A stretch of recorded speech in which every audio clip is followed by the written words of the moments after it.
You are now watching The Queen Chioma.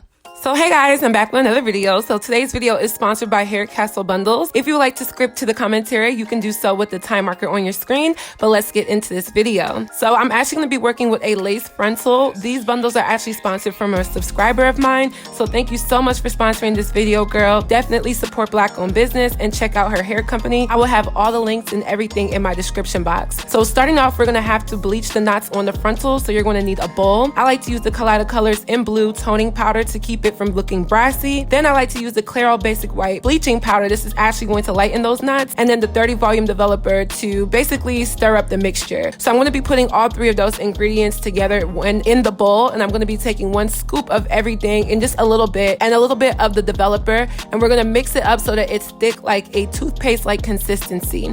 So I then take the brush and I spread it lightly but evenly all over my lace frontal. You want to make sure you don't use a heavy hand, especially with a frontal. There's a lot more space and it's a little bit more fragile. So don't use a heavy hand, but spread the mixture all over the frontal so we can bleach the knots on the lace. So we're going to do that. Now we're going to sew down the frontal to the wig. So what the main thing is keeping the back part of the frontal nice and straight and flat. So I'm putting down both sides to make sure that it's laying flat. Don't worry about the front area because the lace is going to look fine on your forehead. You want to pin it down so that it's nice and flat on the back end of the frontal. This has to be flat so that your installation is seamless and it looks like it's coming from your scalp. So we're going to sew this down nice and tight. This is probably the main thing that I do when making frontal wigs, making sure that this stitch is very secure, very together, and it's not going to unravel because this is pretty much the main part of what is holding the hair and the frontal area together. So when it's a big piece, you just want to make sure that it's very sturdy, it doesn't loosen up, your tracks don't end up sliding off or anything like that. So once I was done sewing that on, I just started going in with my hair, and I actually only used 2 bundles. I wish I would have put all 3 in there, but I only really used 2, and this is what the hair looked like when it was done. So I actually wanted to go for like a dark jet black look, so I'm actually going to be watercoloring the hair. So with some boiled water, I'm going to be taking the jet black and Adore, the hair color collection. Now this is semi-permanent, so it is going to rinse out every single time you wash your hair. I would have done a permanent look, but I just kind of feel like I wanted something quick. So I put the boiled water in a bowl and I poured in the color, and then I just let it sit while it was nice and hot and stirred it up a little bit. In the meantime, I cut off that excess part of my lace to expose the lace on the wig, and I dipped my hair into the mixture and it instantly took to the color.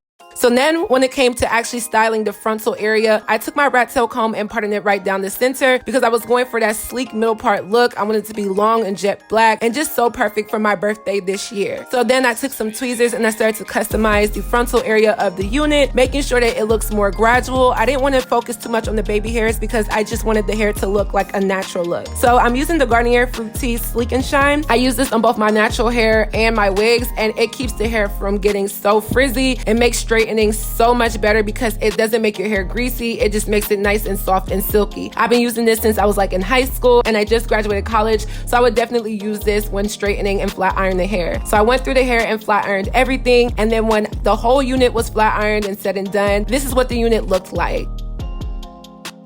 So next is actually applying the wig. So I'm putting on a stocking cap, and I'm using the Got to Be Glued in the black gel to lock down that stocking cap to my forehead area. So I'm just exposing right where the front of my forehead is. I would say be a little bit more careful with it and be more tedious so that you don't get any wig cap that's still lifting up. So this is what mine looked like, and then I placed the wig on my head. And as you guys can see, once it was all said and done and I cut off the lace and I did my baby hairs, this is what the frontal unit looked like. So this is the hair that I used for my birthday. I just turned 23 a couple days ago and I'm loving it. This hair is from HairCastle bundles, one of my longtime subscribers. Thank you so much for sponsoring my birthday, sis. You guys definitely check out her hair. She had me looking like a baddie for my birthday, and I definitely enjoyed how silky and soft the hair was. I will have everything in the description box down below, and we can now get right into this video. Hey guys, I'm back with another video. So tonight's video is yet again another Chioma Chats video. Nigga, pay attention.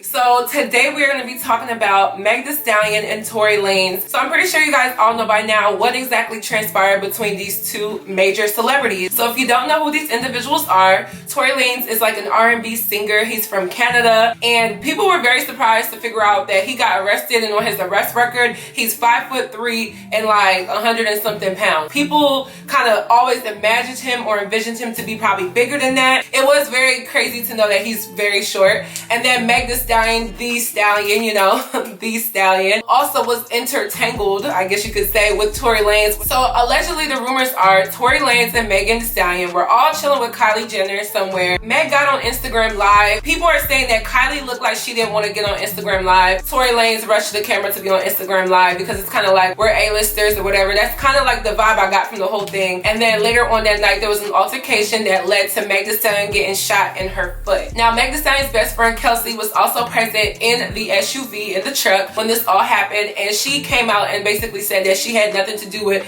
Meg getting shot, but she was there as a witness. So people started saying that Tory Lanez had to have shot Meg Thee Stallion. This is all alleged, you guys. I'm not too sure what exactly transpired because nobody was there but them. So when the story decides to evolve and police reports and cameras and all that are let out, then we'll definitely know more of what happened. The crazy part is Tory Lanez is actually a felon, and he's not allowed to be around any guns or any form of mischief, I would assume. And so when he went and got charged, when he was arrested, he was charged with a felony. So that was for the firearm and possessing that, being that he's a felon and he's not allowed to possess that. And the crazy part is he's also from Canada, which is like, ooh, you're in the United States. Don't play with being deported or having any form of your citizenship challenged because of the actions that you are involved in. The main thing I wanted to focus on was Meg Thee Stallion and her being intertwined with all of these people and how it's causing her career and her as a young black woman to be seen and probably some of the challenges that she's going through. So I don't really have any talking points, so let's get right into this video. So as we stated, Meg Thee Stallion has been around a lot of people. Her career has been pretty positive. She hasn't seen that much backlash. Nobody has really canceled Meg Thee Stallion. Anytime that she's been discussed, it's always usually been in a positive light. Even when there were things that were messy, you know, when she did that whole thing with G-Eazy and he was like kissing on her face with the makeup,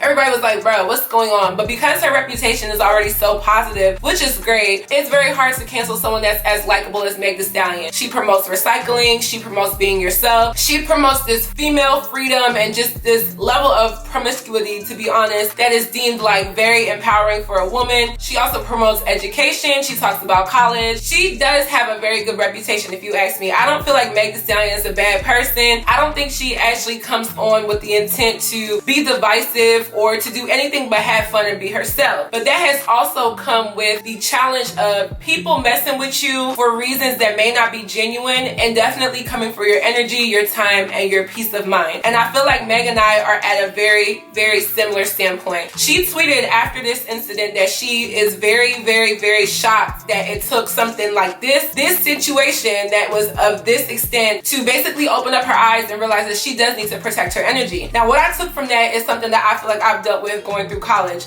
and that is having people around you that are not there for your best interest. And when you are someone who is of influence, maybe you have a title, maybe you are a CEO, maybe you are the manager, the boss, maybe you're the president of an organization, maybe you're just a leader in your own right, there is going to be people that's going to flock to you and be around you just off the strength that you could get them somewhere that they may or may not be able to get to themselves. Meaning, there's going to be instances where you are challenged by the people around you, being that you're going in with a very kind heart, very open mind, very positive aura, and there's people that do not have those same intentions, feelings, and emotions to give back to you when you deal with them. And I feel like that's happened with Meg Thee Stallion. We've never seen her in any drama. Even when people try to pin her against other female MCs, she's always come out and said, you know, I'm not a part of that. I don't have any issues with anybody. I'm just trying to have fun. I'm not trying to do no beef, which I always respect because I feel like I'm similar in the same way. I just finished college, right? So my college campus, I feel like I got along with a lot of people here. I was always very cool. I always supported people. I was not really in any ongoing beef. I never really walked into a party or a club or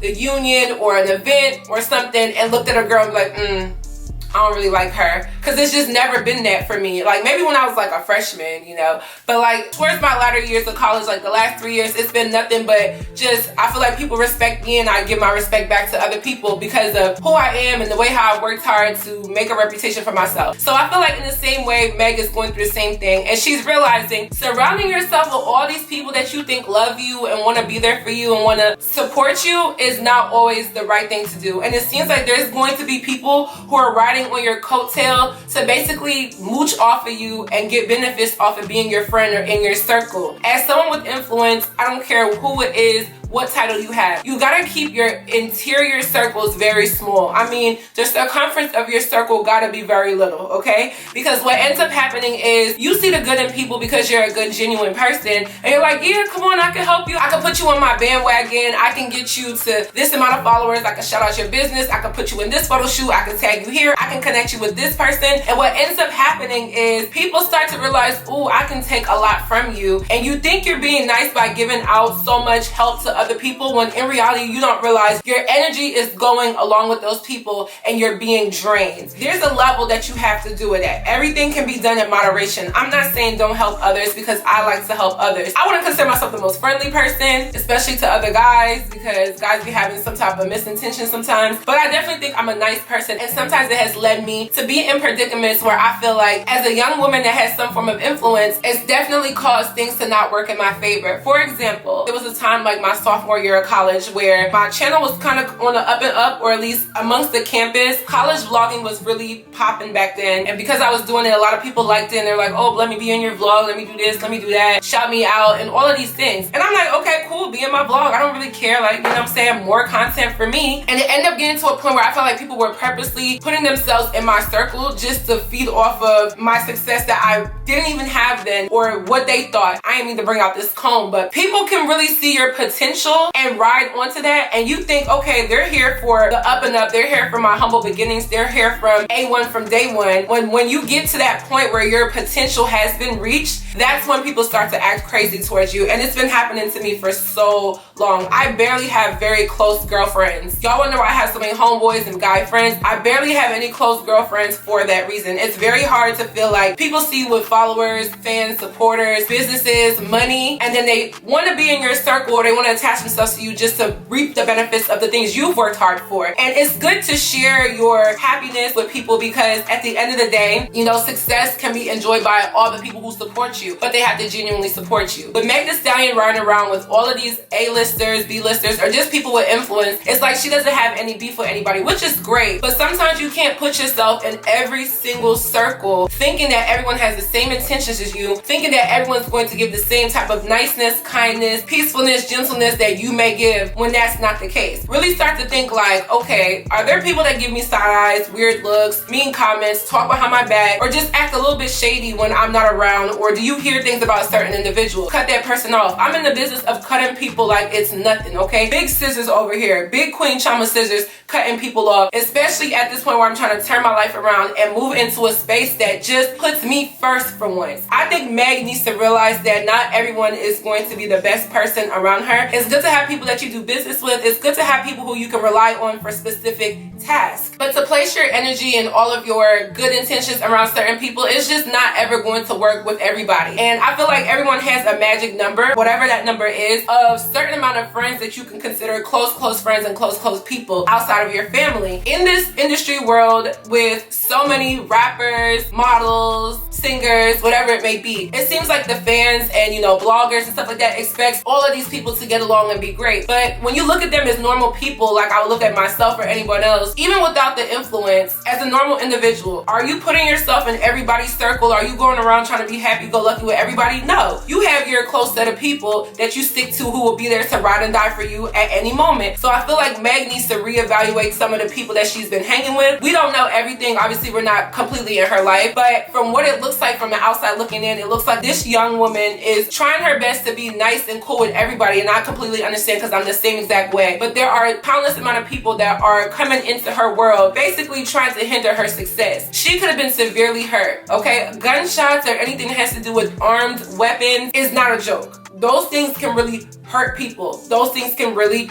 have people end up under the ground. And I don't want that for her or any other person, to be honest, especially on a freak accident or something that may have just been unintentional. And in her statement, she said that the crime was intentionally done to hurt her. So imagine if anything would have happened where she can't twerk that ass no more, she can't make music, she can't walk, or she may not be here over something that could be seen as her just retracting her support or just retracting the way how she messes with certain people. Furthermore, Meg Thee Stallion is the complete victim in this situation. I don't like how the media and other people are trying to flip this as something where she intentionally caused harm for herself. People were saying things like, oh, she needs to reevaluate her circle and not mess with certain people by doing X, Y, and Z, but it's like anything can happen to anyone. The real tea is when something happens, you look at it in hindsight, because hindsight is always 2020. When you look back at some of the choices that you made or the people that you've let into your life and you see them for who they really are, days, weeks, months, even years later, you're looking in hindsight and it's always picture perfect. You always see like, wow, that was not it. And I feel like now's the time for her to just reevaluate. People come and go throughout your life. Not everyone that you meet today, last week, last month, last year, hell, 10 years ago will be in your life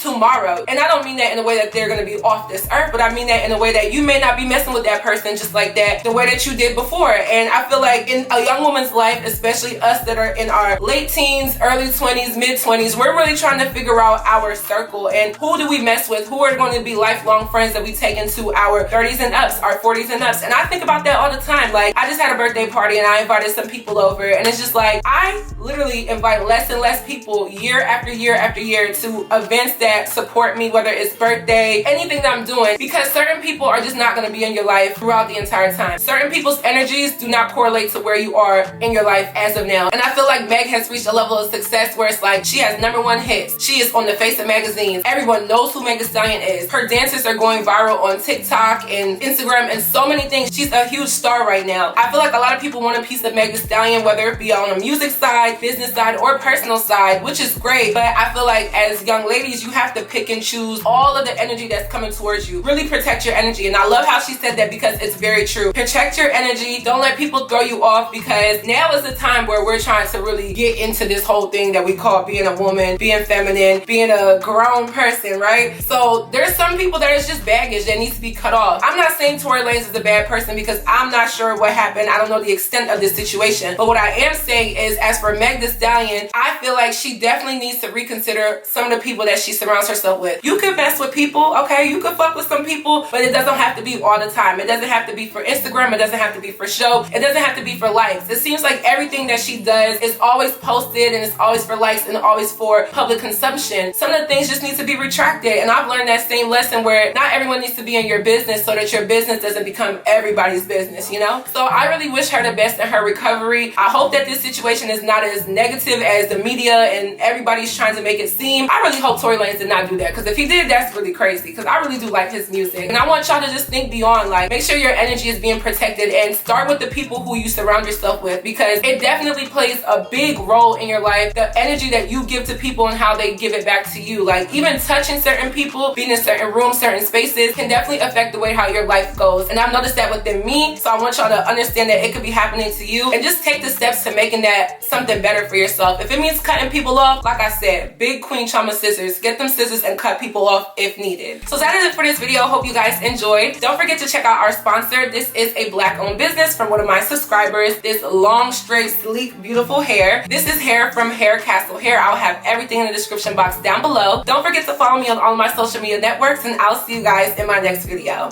Bye, guys. Old bitter hag as an older woman. I feel like I've come across those black women, and it's very disheartening and very disencouraging as a young black girl who you see older women in their respective fields. It could be anything, doing so well or something, and you want to be like them, but it's just like this mean or like weird attitude. For example, I don't want to speak too much about this because I don't know who watches my videos, but I got into a legal situation like maybe about a year or two ago. The attorney that was helping me was another black woman, and I was so